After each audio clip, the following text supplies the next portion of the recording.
So, just on your behalf, I'd like to thank Peter for his hard work and this Herculean effort at this community. He's one of the main torchbearers for you and has done a fantastic job.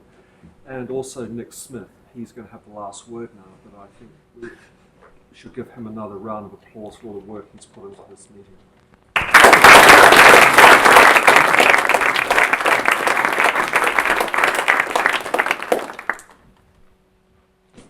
So I'm not sure how many of my slides I'm actually going to show, because I think really in many senses it's already been said, and it's been said in much more detail and much more kind of valid science, and I'm going to do it in a short term. I'm also aware that many people have things to buses to catch and places to go, and I appreciate you being here until the end.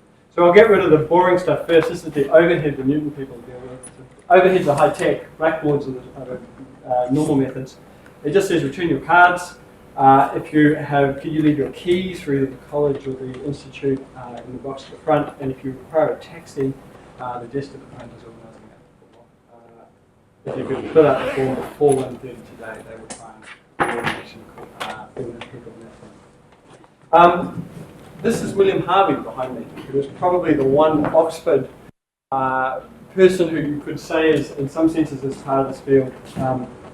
We haven't mentioned. David Patterson has the portrait of William Harvey in his office.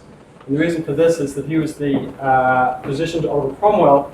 And when Cromwell came to Oxford, which was a sort of royalist stronghold, Merton College, which again is David's college, were, as many colleges, were very anti this whole expedition of the royalists. And they were therefore very opposed to William Harvey being installed as the rector of Merton College. And again, as I understand it, he was rector for only 1 year before Charles II came back. They chucked him out, and his portrait is the one portrait of the rectors of Merton College which is never allowed to be shown in the hall. So for that reason, David gets to, he watches David every day at work in his office as the tutor for medicine at Merton College. So Peter already highlighted this, but this is, we're now moving a little more than 300 years on, and if you recognise the person at the back, that was the previous speaker, and he's measuring left ventricular pressure volume loops in an office which in physiology, where I turned up in the late 90s, hadn't moved and hadn't changed. The wind still howled through this prefab which was put on top of physiology. The equipment was still there, but it shows you that things in Oxford really do take a long time to change. Things which have perhaps changed more quickly, and I would like to know anyone who is not Igor, Alan, Natalia, or Gunnar, if he's still here, what this actually is.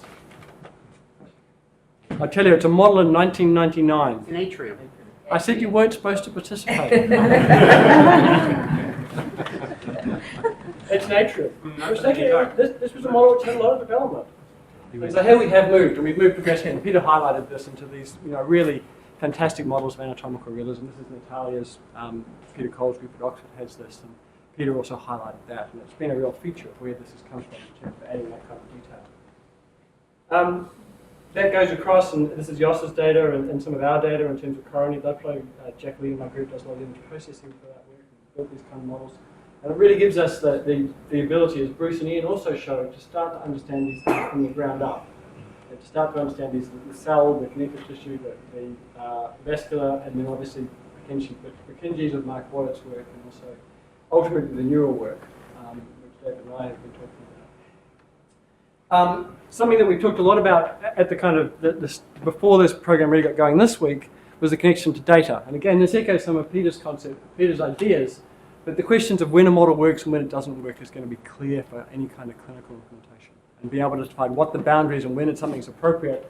This very complicated diagram here, and this is all Steve Nieder's work, takes three, we have these for 5 or 6 cell models now, cell models, and looks at where all the parameters have come from. And this is our phylogenetic tree of a mathematical model. And these, and the point that we're making here is that while it's a fantastic process, and having these tools where we can interchange components and plug models together is a great enablement, we're still going to need to connect to data. Because at the moment, we're doing that already, and so many of these models have a huge range of data that comes through them. People have heard me talk about this. You can point out examples of shrimp and starfish and octopus being embedded in mammalian and ultimate human models. And we're going to have to do a bit of a rationalisation, I think, as a community to really have confidence in that process. We've seen a lot of multi-physics coupling, and I only highlight this because one of the real disadvantages in being part of my group at this meeting was that no one got to present because there were so many other people who wanted to and great talks. And so this is the work of David Norton, who's done some really beautiful work in coupling fluid structure, work together in the ventricle. He's about to go to MIT and continue that. But what that has allowed us to do is really pull this kind of work from a really amazing foundation that largely in electrophysiology, and there's so many other people are doing now, adding mechanics and then ultimately also adding fluids and currents that go with that. I think that's going to be important for not only kind of expanding where we go, but also making sure we have the right kind of boundary conditions. And the nice thing about fluids in particular is that the physical properties are pretty well defined, and the question is now how we get the right kind of boundary conditions. Reza talked about, and Cavill also, about all the massive range of data that we have, and this idea of multimodal data where you can now combine different types of data sets together.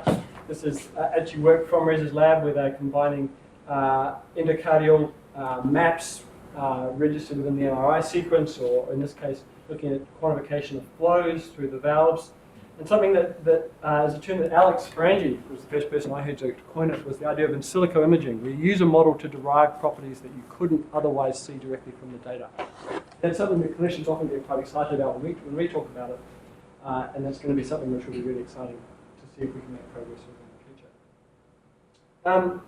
Again, echoing Peter's, but showing a tangible example from the work a couple of people in my lab, is to take those kind of fluid mechanical models now and now look at a particular perturbation.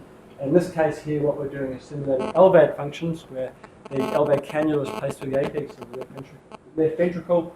And the question here we're going to answer in the acute sense is how do you optimize the flow out of that LVAD such that you minimize the residency time within the ventricle. And it's this nice process of being able to couple the fluids and the mechanics, but also do something which Berlin Hart in this case is very interested in. So that's really just a very brief and my particular, probably quite biased snapshot of what I've personally enjoyed. I really appreciate the nice things people have said about this meeting. I've certainly really enjoyed being part of it, and the vast majority of the time I've actually also really enjoyed organising it. So thank you for the kind words from Peter and everybody else on that front. This is what we talked about last night. Whether we call it the fourth or the fifth or the sixth, there's a rumour that Andrew Cullick might be interested in organising something next year. Sarah and Richard and I would like to have at least a 2-year break. In the case of Sarah and I, to have small children, we hope. But in 2011, as I said last night, we'd be delighted to see everybody back in Oxford. From the 8th to the 10th of July, it's just before the UK PhysSoc meeting for people who are interested in that. And we'll endeavour to recreate or even do better than Cambridge did. So thank you very much. I think there's something which one of the study groups who are running in Nottingham would like to show. And I'll just put that up. And other than that, I wish people safe travels back to home.